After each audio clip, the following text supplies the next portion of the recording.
Hello, everybody. Welcome to the Real Sports Scope on this 21st day of August. Got a great show with you on for tonight. Got the Mad New Yorker backstage here. A lot of news in the college football world. The SEC, I didn't put that in the title. I just saw it this afternoon, but the SEC will be going to 9 games. Want to get the Mad New Yorker's thoughts on the Michigan sanctions that came out late last week. Also, get his thoughts on Jackson Dart. Only 2 incompletions, almost perfect in the last game. When is Jackson Dart actually going to start? When is Jackson Dart going to start? Danny Dimes gets a start. We talked about that a few weeks ago. Now it's official. What for Anthony Richardson and a few other things to cover. Stand by. We'll take our first and only break, and we'll be back here shortly. And we'll hit the ground running here on the Real Sports Scope. Hello, Sports Scope followers. The program has seen tremendous growth since going 5 days a week. I just wanted to thank everybody for your cash contributions and sharing the program with friends and families. Just a reminder, if you want to contribute to the program, go to the Cash App, the cash sign, and Sports Scope. There are other ways to contribute to the program listed at the bottom of the screen. If you want to advertise on the program, go to sports, that is sports with an S, another S, scope, SKOPE, at gmail.com, just like it's listed at the bottom of the screen. Thank you and enjoy the program. Alrighty then, as I bring up the Mad New Yorker, everybody.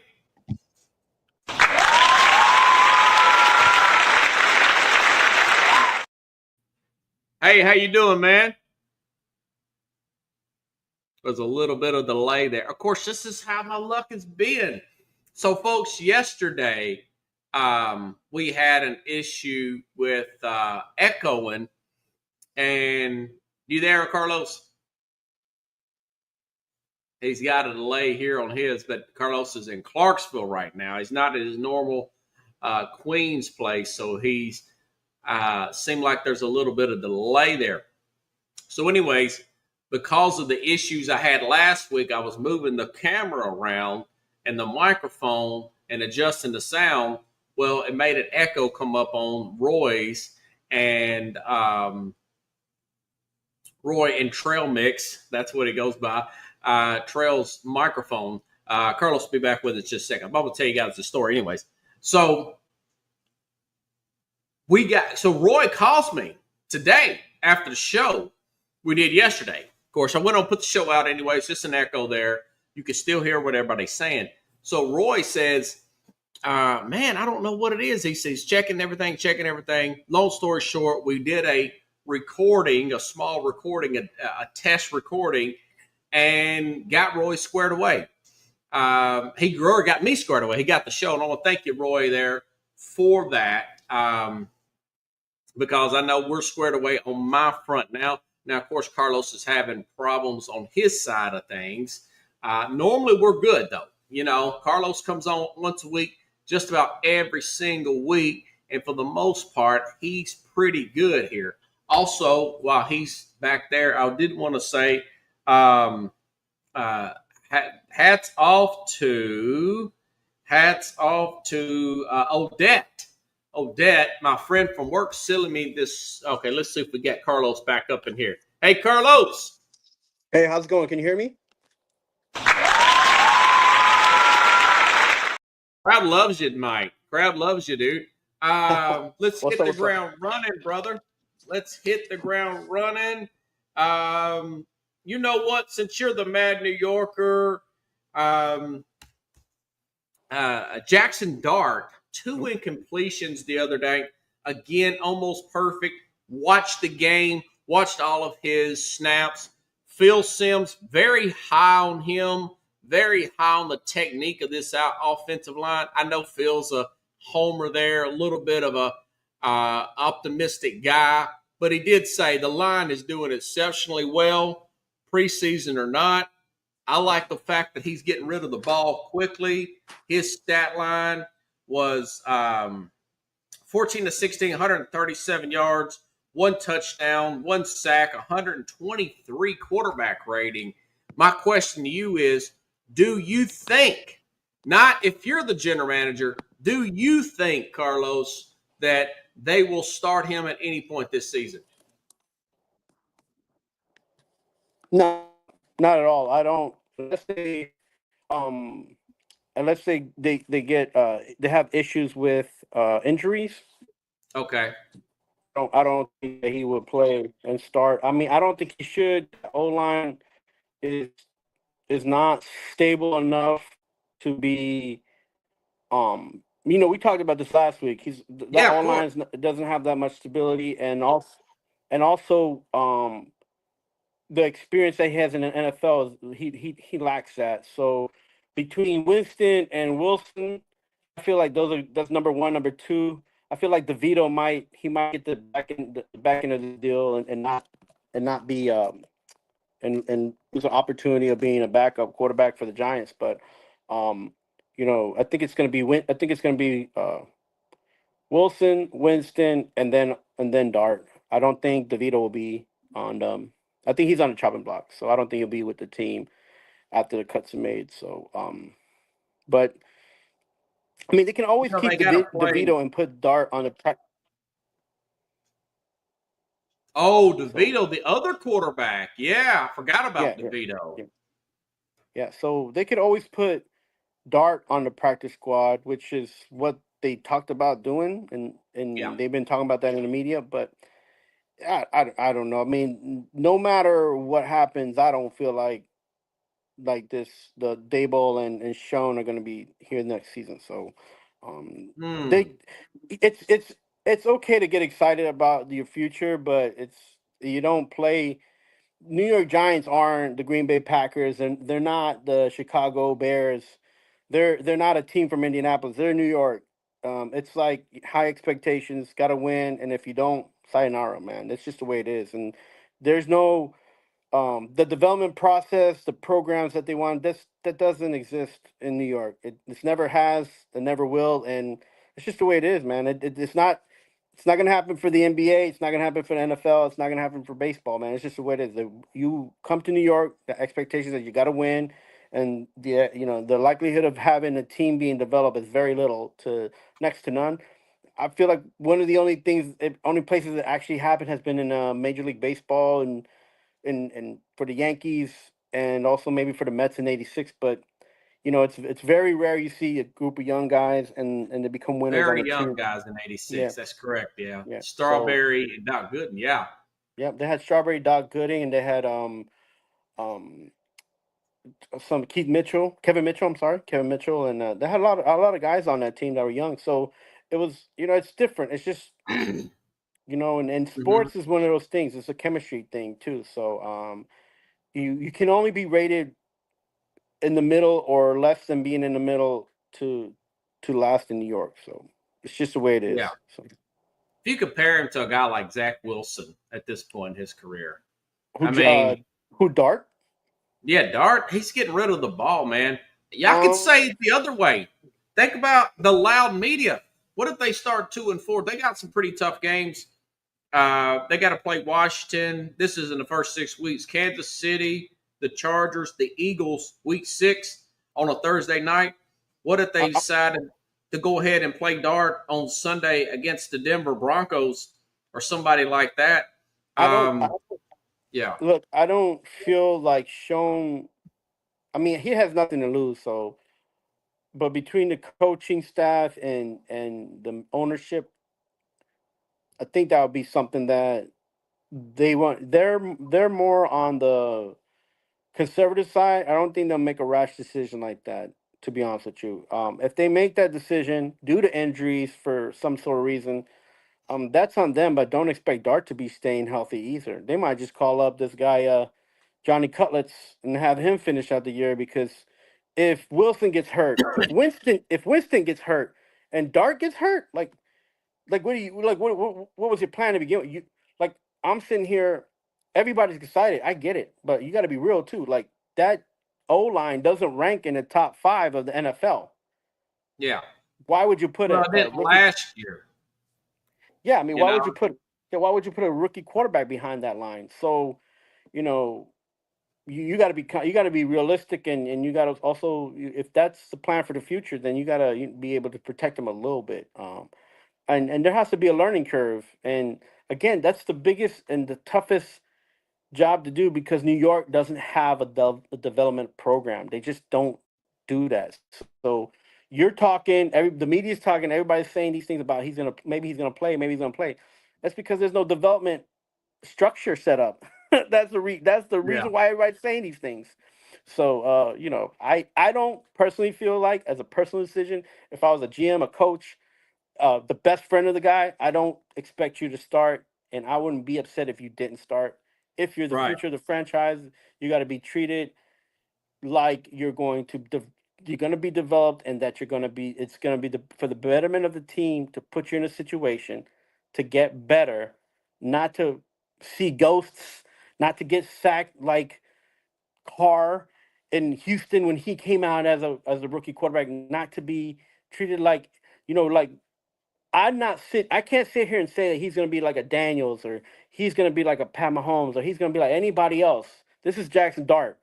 Like, you know, he wasn't rated to be a top 3 quarterback in the NFL draft pick anyways. So we got to be realistic, and we got to treat him like he is. If he's going to be the one for the future, then we have to treat it like that, and no other way. That's how I would do it. Yeah. Okay. So you're saying the team won't do it? Yeah, I don't think Yeah. they Not will, if but you. Yeah. If the team and won't do it, I think they will. yeah, I think they're going to play him at some point this year. I think it'll be after week 6 or after their bye week, which is the Giants have a very late bye week this year. It's like yes, after week 14 or something. Yeah, maybe perhaps at home week 15. I think possibly they could trade Winston before the start of the season. I think it's that good. Other examples, Dak Prescott looked very good in the preseason. He ended up playing in the regular season. They went 13-3. They didn't do nothing, but they got to the playoffs. They didn't win. And who was the other example? Russell Wilson. Russell Wilson was like a third round pick, and he ended up winning out his first year with the Seattle Seahawks. I think Just having a good preseason, man. yeah, but I think with a guy like Russell Wilson, he was super athletic, played 2 sports, was I felt like he got the bad end of the stick in draft week anyways, because he went to 2 different schools before COVID situation, so he didn't get that extra, he played in 2 different schools. So I think those things affected his draft pick. He probably should have gone in the first round anyways, or even the top of the second round. So I don't think Jackson Dart was high in anybody's list to go in the second round. I mean, maybe some people's list, but and I get it. He broke Eli Manning's records at Ole Miss. He Mm-hmm. has a heck of an arm, but this is the NFL, man. These guys are 300 plus. They coming in at speed, and it just takes one hit. You sit here and we talk about all these guys that have done great, but we also have to look at guys that have been, who gotten jacked up. Joe Burrow, Tua, a lot of these guys missing games. What's this guy in Houston? He had a few injuries last Well, he season. got to the playoffs and won a game his rookie year. Shroud did. Yeah, yeah, but last year he didn't play like he played the first year, his rookie season. So Yeah. But he still won a playoff game last year. He beat the Chargers. right, but he had a couple. He He had a had a setback couple. a little bit. Yeah, and then he wasn't injured, but he had a few issues. And then this guy in the L.A. Chargers, what's his? I always forget his Herbert. name. Herbert, so, and he was a top pick. These are guys who are top picks. So I feel like let it be, let the media talk, let everybody just say what they need to say. But if you're the New York Giants and you're looking towards moving from Schoen and Dable, and this is their pick, this is their guy that they picked, you have to protect yourself now, and you have to set yourself up knowing that this guy is sitting at the wings ready to come in, but don't force it because the you've seen what the Jets did with their picks. You know, you mentioned a couple Wilson and then Darno, and then like it's development is important, and if you don't start now, when will you do it for a guy that you're that you're touting is a very good pick? If you don't do it now, then when? Because if you're just Right. gonna stick him in the game, you should have just picked anybody to be your quarterback at the end of the day. So Okay. Point well taken. Got to move on there, Chief, because we had some delay problems, which has been my luck here lately. I wanted to ask you this. Shador Sanders, great game week before last. Dylan Gabriel, not a bad game last week. I think Shador's going to start again this particular week, if I'm not mistaken, back from that oblique. Gabriel, the the interception and the fumble didn't look good, but he looked pretty good other than that. Lady asked him a question. He goes in, makes a wild comment. I'm going to let you listen to it, see what you think about entertainers and, of course, competitors and entertainers. He tried to backtrack and say that was just a shot at the media. I don't buy it. I want to get your opinion. I had the guys talk about it last night, but I want to see what you think. Here we go. Listen up. Noise, and you don't let it infiltrate yourself. Will you share that with everybody at home? Yeah, I think it's just part of it. You know, there's entertainers and there's competitors, and I totally understand that. And my job is to compete, and that's what I'm focused on doing. Of course, we're doing this mid-game, but you know, it's something that I'll get used to, and just want to be the best team that I can and create an environment where we can all go do our best work. That's all we want to do. You know, all you in this room are entertainers, and you have a job to do, and I respect it, right? And I'm a competitor, so I have a job to do as well. So you get it. He said he was a competitor. Do you want to hear the front part again, the first of it? no, I heard it, and Okay, was it a shot at the media or a shot at Shador? I think it was a shot at Shador. I think it was choose who you think it should go to. Like it's kind of like choose your own adventure stories, bro. Just who you think. Like at the end of the day, he should have just kept his mouth shut and just said, hey, I'm hoping that my play is good on the field, and I'm hoping that everything works out off the field, and I hope to be on the team. I don't understand why these guys have to talk so much and say things that that can look bad or can be Yeah. They're mistaken for addicted to anything that else. fame, to going viral. He knows what he was doing. Did you see that grin on his face? I think he did it on purpose. Of He course, he took a did it. shot at Shador. Yeah, and like it's gonna look bad on him if he doesn't make the team. And look at the end, I don't think Yeah. Shador is gonna make the team either. I think he's gonna get shopped. I feel like that's why they're playing him. I feel like the Browns, the actual management and actual coaches staff don't want him there. Okay. It's too much. It's too much media. It's too much of a hassle to try to get things organized when everybody's talking about Too much of a Shador. So circus around him. yeah, Yeah. yeah, and I just and it takes away from the team aspect and what they're trying to get done there and build. So yeah, I mean, I think he also grinned knowing that he has a better chance of being on that squad than Shador does. But man, those two might not even be on a team, to be honest with you. So you know that's the reality of it. I couldn't tell you what they're going to do with Gabriel. I think they can possibly move Kenny Pickett and keep Gabriel and Shador, and they'll have they're still going to have Deshaun Watson on an injured reserve. He won't count against the roster. They could potentially carry 3 quarterbacks and maybe move another one of those other quarterbacks by the trade deadline. I think Shador looks like a guy that the owner's got a lot of say in this. He is the owner. Got a feeling he could stay, but we'll see. You never know. Maybe the management talks Well, Mr. Haslam out of moving him. yeah, my question to you is, what are your thoughts about Kenny Pickett? because this guy got picked at high, a little higher than I feel like he should have, and now he's Yeah, he did. what this almost what this is gonna be his fourth year in the league, fifth. Yeah. I think it's the fifth. But here's my thing about him. Maybe the fourth, actually. Seemed like Pittsburgh gave up on him pretty quickly. Pickett, I may have gotten a little too caught up into the NCAA changing the rule because he did the fake slide at Pittsburgh. Looked like a really good run. I did not pay attention enough to his throwing out of the pocket. That was more of a good storyline. He come from University of Pittsburgh. Pittsburgh Steelers needed a quarterback. I got caught up into that hype too. The guy really is not a quick read and react type of quarterback. I didn't like the way he acted character-wise. Show some immaturity with the Steelers there. That's why they moved on from him. I'm it's pretty obvious that the Eagles didn't have a lot of patience with him. They let him move on this year. Then again, maybe he's doing well in camp. Maybe he's going to get some playing time on Friday. We'll see, or this weekend. I'm not sure when they play.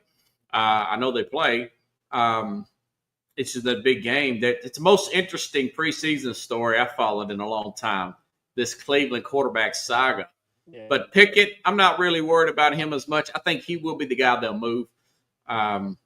Just not really that good of an NFL quarterback as of right now. He was overdrafted at the first pick, and Shador's way underdrafted. Shador looks better than Pickett now, if you ask me, from that small sample size. He's got that offense and speed. So, you good? Excuse me. No, but you come to Nashville, come to Middle Tennessee, and the allergies start to bother you. Yeah. No, I'm just allergic to that answer. No, not just kidding. No, here's the thing, though. You're talking about a guy that's been around the league now because he got Super Bowl ring. So, I mean, I know it's not much because he wasn't on the field as much, but that counts for something. His career is still kind of developing. Again, his career is developing, but he hasn't been developed correctly. He hasn't been in a situation where his skills can be used at the utmost level. And I feel like that happens a lot with these quarterbacks that come in. So these offensive coordinators, they want one thing, but these quarterbacks, they're set up for something else.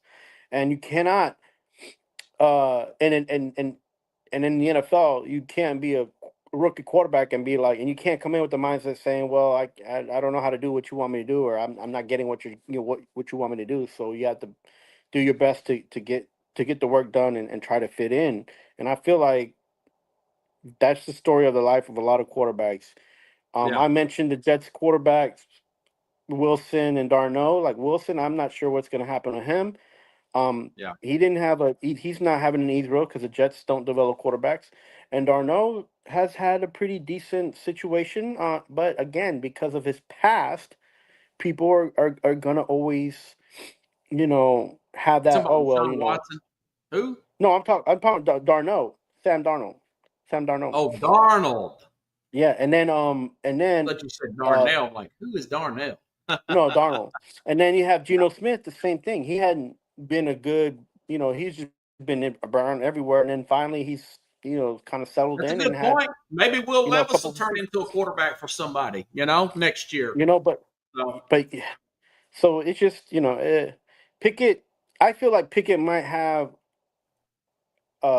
his rating will be a little bit higher, and I don't know if they want to stay with Gabriel, to be honest with you. And I think he's just trying to talk game to try to build Gabriel on a rookie contract, man. So yeah, but they can stick him on the practice squad. He doesn't have to be on the roster, man. You know what I'm saying? So yeah, that's true. He could be a practice squad guy. That's a good point. Good point there. Gig for being there. Little cadence reference. Let me see. We got to move a little bit quicker here. All right. Anthony Richardson, as I predicted a few weeks ago when I saw him get blasted in that preseason game, not picking up on a basic hot route, that I thought that Daniel Jones would get the starting job. Anthony Richardson going to be out of a job. What's your thoughts about that decision? How raw is Richardson coming into year 3? Yeah, that's a situation there. Another situation with the QB issues. The team isn't really structured correctly. The owners passed away. Now his daughter's involved in this situation. Yeah. It's too chaotic to try to get anything done right correctly that way. And if you go by the history of Daniel Jones, I'm not sure he's set up to be a starter in the NFL, but he's there. He has opportunity. Maybe that's going to be part of his development story, is that he was able to go to Indianapolis and get him straightened out and be the player he was supposed to be. But I don't trust any guy coming out of the ACC, out of Duke or North Carolina. Like I wouldn't ever put any of those guys in the situation to be an NFL starter, because I don't think there's been any one guy from the NCAA ACC basketball school that's been a great quarterback and has won a Super Bowl. So, but that's just me. Well, you're already giving up on the quarterback there for the Patriots. Yeah, like I didn't think he should have been. I think the Patriots picked him just to say that they picked a player in the first round, and they try to look to somebody that looked like Tom Brady and play like Tom Brady and could maybe be another Tom Brady. But I don't think he's the guy. So. Yeah, and I tell think people that all the time. He's going to break out this year, man. But that's No, crazy talk right there. I think the Patriots, the Jets, the Giants, and Indianapolis is going to be like 1, 2, 3, 4. So. Man, I totally disagree. I mean, the Patriots, Trayvon Henderson, that running back is running like he was shot out of a can. He looks like a steal. He looks like a better player than the guy the Raiders drafted at 6. Yeah, I don't doubt that there's going to be some players getting some fantasy points for the Patriots, but it's a fantasy to believe that they'll be in a Super Bowl run or a playoff run. Yeah. That's for sure. So okay, all right. I think Anthony Richardson is going to be a backup. He may end up having to play for one of these other leagues. Daniel Jones, probably they're going to be good enough not to be good enough, and this lady's going to get real frustrated and probably fire a lot of people, even though they win 6 or 7, maybe 8 games, and not be in good position to get a quarterback high. Look, Robert, I think we talked about Anthony Richardson. Good, and offensive line's good. Yeah. I remember we did that draft pick, and we talked about Anthony Richardson and how high he got drafted. And I don't think at 4, yeah. Yeah, and I'm not sure. Like, remember we were like, well, he's a project, and will Indianapolis be able to develop him? Remember we talked about it, and then it doesn't matter how athletic he is, and he has a little bit of accuracy issues, and he can run, but is that team set up to run? Remember we talked about it like in the draft show, and I don't know if you guys can go back down. Yes. Well, remember he only had 1 year in Florida. That's right, and you and I both said that he's probably more likely to be a backup before he's a starter in the next few years. And look where we're at. Yeah, we had that right. But I will say this: the reason why they took him at the time, I said, because he's built like Jalen Hurts, ran like Jalen Hurts, but not quite Jalen Hurts, like you said. This now. You want to get a guy that looks like Tom Brady, but not quite Tom Brady. Daniel Jones looks like Eli Manning, but not quite the skill set, and he did not have that. Don't want to spend a lot of time on that one because the next topic here, wanted to get you on there, Captain Kangaroo. Let's see. Michigan got, some people said it was a light slap on the wrist. I thought it was a little bit heavy-handed considering the fact that sign stealing from a lower end, this Connor Stallings or whatever, assistant there with the Michigan staff. Why don't you change your signs? Why would you keep the same signs anyways? Plus, and the other part they got hit with was, remember the stuff they violated some of the COVID rules and all that, which is a bunch of nonsense. I I thought it was pretty heavy-handed. $30 million show calls for. I mean, Harbaugh, 14 years. He's not coming back to college. Pretty much a 14-year ban, and then you've got some suspensions there from I think 3 games, if I'm not mistaken. Sharon Moore. I thought it was a little heavy-handed. What's your thoughts on this Michigan? Most people are calling it a slap on the wrist, I'll have to say. This sanctions that got handed down late last week, I think Friday, if I'm not mistaken. Yeah, I feel it's a much ado about nothing in the money grab from the NCAA. Okay. And I say that, Thank you. yeah, and I say that in a sense where it's not that they weren't cheating and they don't want to be seen as cheaters. It's the fact that you were going after a scapegoat. Like, you were finding, the Michigan sent somebody out there and be like, this is the guy who messed up. This is who's responsible. But I mean, they can't go back and take away championship status. And or, they didn't vacate like, wins. No wins, right, no and vacate championship. wins. So they had to do something. So that was their out. Their out was, hey, we're not going to ruin your legacy as a university, but we were going to just charge the heck out of you and just grab as much money as we can. That will kind of affect your, like your team and how it's going to be built in the next few years. But Yeah. that the next 2 years, there's still going to be 10 Well, you're fading out a little bit, football brother. Division One. Oh, there you are. Okay. Yeah, A little bit of delay there. I mean, I'm sorry. But yeah, I don't think that's going to affect them. Maybe this year, next year, maybe it's going to affect them for the next 2 seasons. But they have enough alumni. They have enough backing from the community. They have enough backing from the university to keep them, afloat. This isn't a team that like a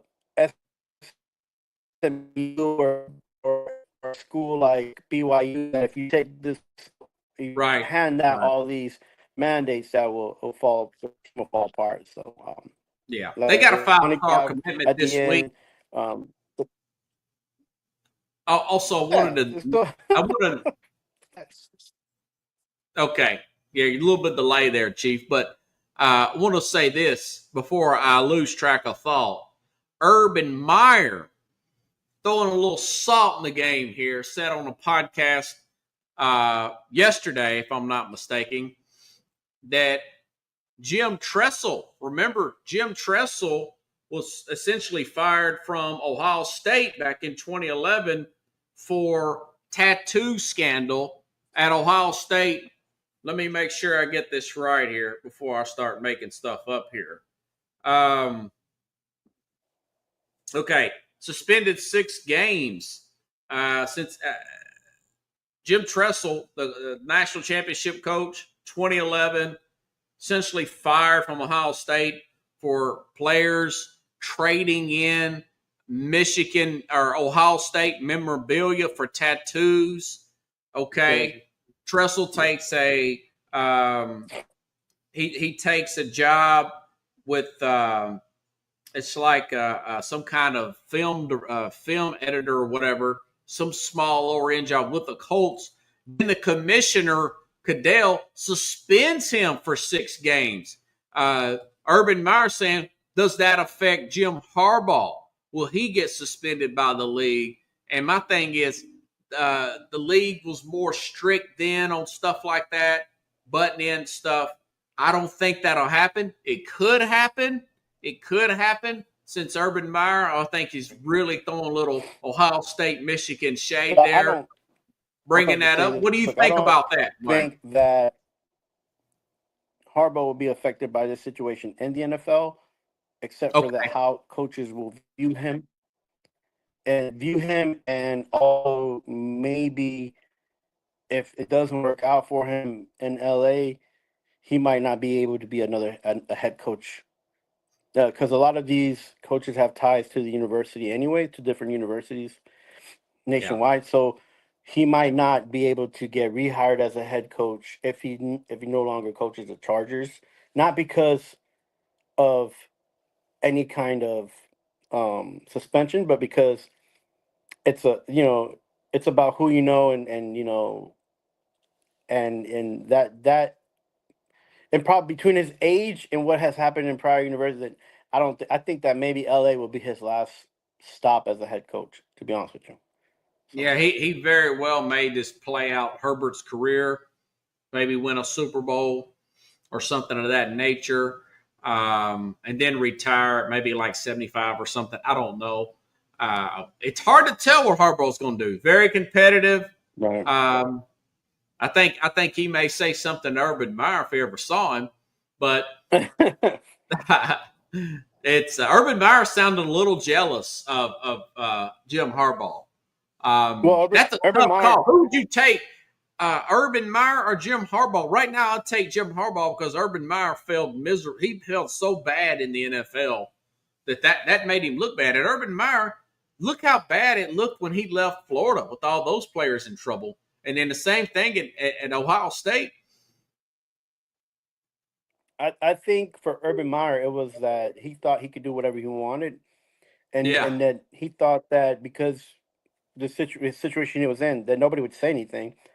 But you can't, you know, with that kind of power and leadership, you need to produce, and you're surrounded by you were surrounded by students or professional football players. So he didn't keep it professional, which is why he got fired. So yeah.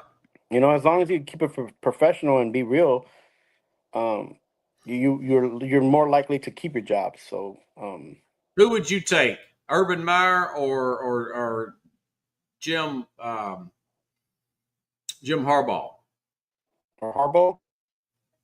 Yeah. Um, at this rate, at this time, if you're talking about going back to a college university, I'd take Urban Meyer. But if you're talking about going into an NFL situation, I would take Harbaugh.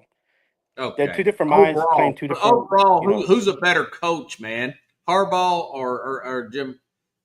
If you just had to pick I one, think I, not for the NFL, I not would for I would college. I think Urban Meyer is a better coach. Okay. Okay. All right. I don't think I Maybe don't think he, I don't think he's a if he would have been a little I bit don't think more he's a better. patient. Yeah, I don't think he's a better person, but I just think he was a better coach. Like you Well, he's can't got three titles to one, but still, like I'm he did looking what at he full no, body of work. yeah, well, no matter where Urban Meyer went, he was in the running for a championship, except for when he went into the NFL. Yeah, and he couldn't even finish the season. It was so bad. But Wow. my thing is, Harbaugh's a better overall coach because he's successful in the NFL. Especially especially if he can win a Super Bowl. I think Yeah, that would definitely separate him from Urban Meyer. right. And then I feel like Harbaugh was a quarterback in the NFL at the Yeah. highest point, and when the NFL was tough. That's why he gets more credit, because he was actually on the field, and he got the snot beat out of him when he was with Chicago, when he was with Indianapolis, and all those, and even when he was with the Ravens.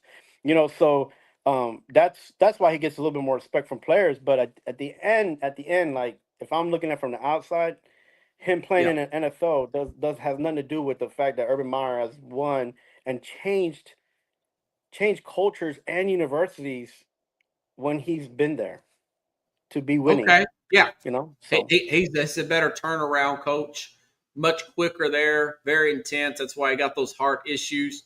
The SEC today announced that they're going to go to 9 games in conference. That's more potential of Tennessee, Florida playing, keeping some of the rivals alive, a better chance there. By the way, let's see.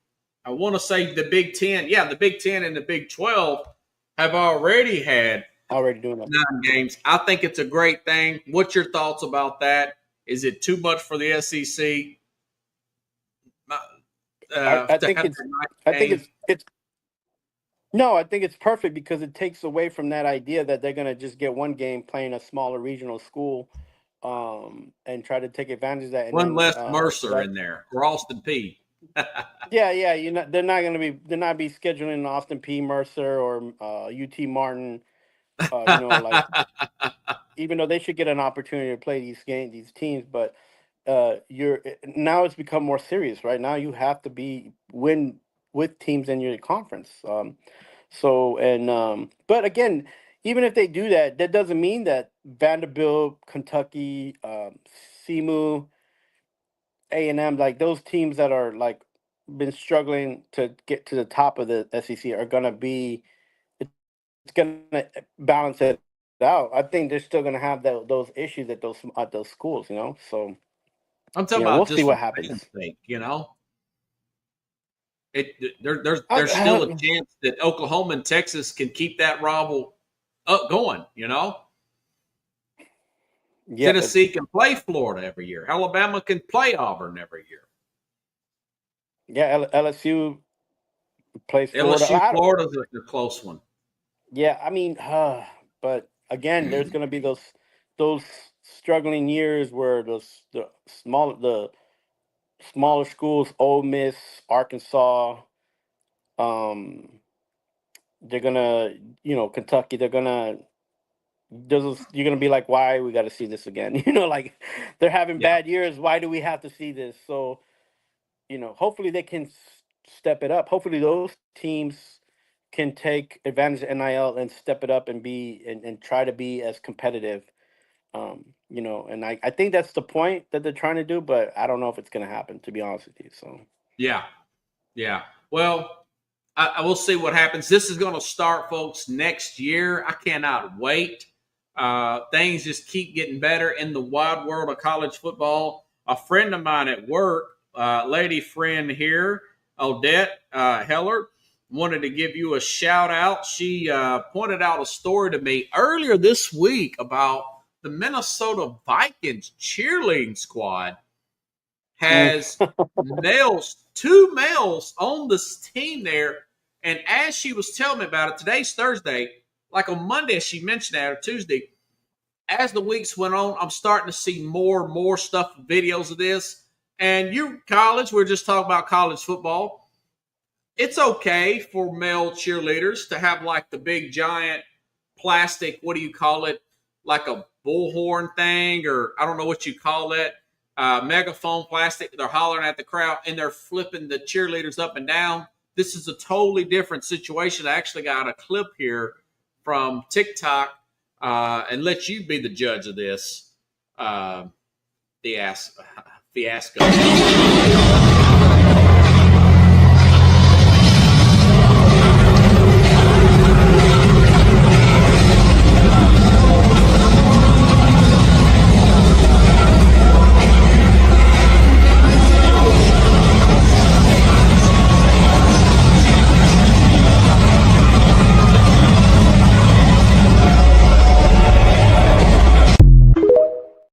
So I'll let you go before that, and then I'm going to tee off here. What's your thoughts about that? So I was, my thoughts is, and I'm gonna agree with a reporter who mentioned this. She was female. She was like, she was all right with the male cheerleaders and about how they were, and when she was going to school and she was cheering, that they were they're doing the stunts, and they were part of the team and they were there to help the girls flips. But to have male cheerleaders dancing that didn't exist. And she made it sound and she also said that it was offensive because they're making it sound like the dance being part of a dance team is easy enough that even a man can do it. And and she was offended because it was like, well, the dancers are usually females, Yeah. and they're out there, and even though they're in provocative wear, she finds it offensive that the males doing this now, the dancers that are out there now, that it's they're showing off, they don't have anything to show but being muscular, and as they're not as attractive. And to me, what I'm thinking is, okay, for you talk about equality, so you can't have it both ways at the end of the day. But look, if this is what was brought, this is what has come about because everybody wants equality, and is what it Yeah. is now. If you don't like it, you don't have to watch it. If you like it and you want to support it, support it. But at the end of the day, it's already out there. So Yeah. What are the reactions that other NFL teams are going to do? Are they going to support this action and have male dances with the female dancing cheerleaders, or are they, are they going to support that, or are they not? And if this is something that's going to happen, then you don't have to have your child, or you don't have to watch the show while it's going on, and and do something else because it's already going to be there. So I Yeah. don't. I feel for people who are uber and ultra conservative, but I also feel for people who are the other spectrum. Is like this is something that came about, and it's equality. You always talking about equality, so now you have it. So that is what it is. Yeah. I just think that, well, yeah, Odette, my friend Odette. And it's funny that the women are more offended by this than I thought they would be. Yeah. And so she sends me this from Vikings Power Play. It's under trending on Facebook that many Minnesota Vikings fans have announced they're canceling their season tickets after the team began hiring male cheerleaders. Minnesota is one of the first teams to bring male cheerleaders onto the squad in an effort to promote gender equality, like you said. Head coach sends a 5-word message to fans, details the comments here. So my thing is, I'm not mad at the two male cheerleaders. I'm mad at the person who didn't have the backbone that's working in the organization who thought this was a good idea to put these guys on the team. That's what I would be irritated with. It's just another thing where, and this in my opinion, the NFL spits in the face of 99% of the fan base. My guess is, and I was just talking about with a friend Roy, we were doing a sound check, and I told him I'd talk about this topic, and he said, they need to ban that crap. And I said, yeah. I mean, my guess is the rest of the NFL, the other owners, they're probably going to say, okay, Minnesota, you can do that, but we're going to talk to the TV people, and we got these national. Do not show these guys on there. People do not want to see that. Okay, it's sex appeal. It's what the audience likes. Other women. You just said you mentioned a woman there. I mentioned a lady friend. Women are actually more offended than I initially thought about it. And there's people out here that have this idea that this stuff is a good idea. Just like there was a executive with Bud Light a year ago, maybe 2 years ago. I think it was a year ago, to put a transgender to be the face of their beer, and they lost a ton of money for that. To spit right in the face of the consumer, and the lady was finally removed who did that. It's not the person that ate Dylan Mulvaney. It's not that. It's the person who does these decisions and thinks it's okay. It's just and my thing is with the NFL is, who are you trying to win over? I just read what my lady friend sent me that my Minnesota Vikings fans are doing away with season tickets there. I don't know what those numbers are, but nobody will. If you did a poll, no, I'm saying 90%, 99% don't want to see that. So you're trying to win one or two and lose 50 for that one or two. If you want to gain fans, continue the international thing. We've got international football games constantly.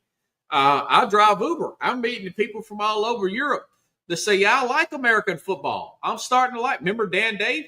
Dan Dave, big American, the late, great Dan Dave Harris, big American football fan, But to try to win these people over that you're probably not going to win over and backhand your traditional fan base is despicable to me. I think about putting stop racism in the end zone. What is that supposed to accomplish? So I'm supposed to just say, oh, all right, well, you want to. I think, hey, man, listen, I saw something in the end zone at the football game the other day, and I noticed how you treat it. I mean, it's get this. Like I said about ESPN, there's so many stories in the league. The league itself is so good. Gambling, fantasy, players getting wealthy, buy a mama house. There's so many good stories. Stop trying to push these social uh, topics and political issues in your league here. There's just it's just a downhill battle. It's an uphill battle. Excuse me. It's just an uphill battle. And I think the league needs to weed out these idiots that are pushing this stuff, man. Personally, I know it's a long-winded answer, but And listen, you asked me about it. I didn't even know about it. Yeah, I mean, I just want to watch football, man. Like we just want Yeah, to watch I just football. watch the game. That's keep it Um, simple. yeah, and we had a tragedy back in 9/11. They stopped Yeah, baseball. There was the everybody united, the leagues united. love it. They started over the football games. They started over the baseball games, and it was different, right? We all got united. It was something that we could all get behind. But these kind of things, man, they're separating the fans from the sport in different ways and ideologies. And I don't. What's it for at the end of the day, man? Like, I'm a sports fan. I want to watch the game, and that's Yeah, it. Everything else in between, I don't have time for, and I will worry about that in my own community, in my own way, and I think that's just the way it is. Like, so. But yeah, that's me. That's how I live. That's my life, and that's how I see it. But I guess other people would like it to be more of a social um, concept to yeah, push ideologies and issues and different concepts. Like yeah. I don't think it's fair for somebody who says, "Hey, let's find a cure for cancer and let's have the NFL support that," to go on the other spectrum, be like, "Hey, there should be male dancers as well." Like I know. that, I would never thought that those two things like, coincided. and I to mean, be most people want there to be a cure for cancer. Now, I know that they have the little pink shoes for breast cancer and all that.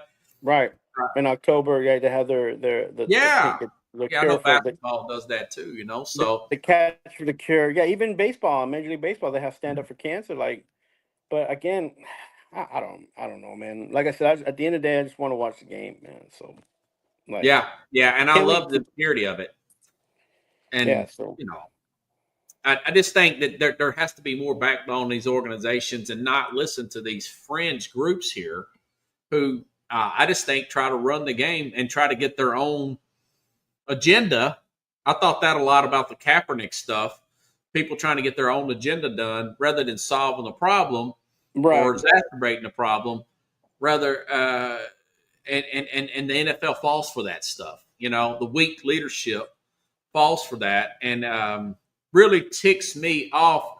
I wanted to ask you, man. You mentioned something. Are you going to be in Clarksville till Tuesday, right? Yeah, I'll be here till Tuesday. That's right. Okay.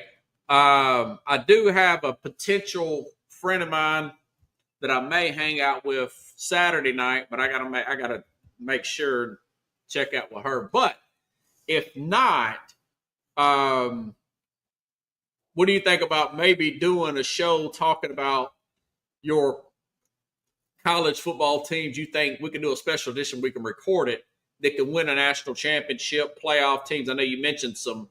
I've had some edits to do to mine. I've got my Phil Steele magazine. You're right about Alabama. As a side note, Pro Football Focus has them rated as the number one defense coming in the league. I was very surprised by that, but I was wanting to say like we could do something like that, maybe at like a Buffalo Wild Wings Saturday, do a show from there. I've got some stands.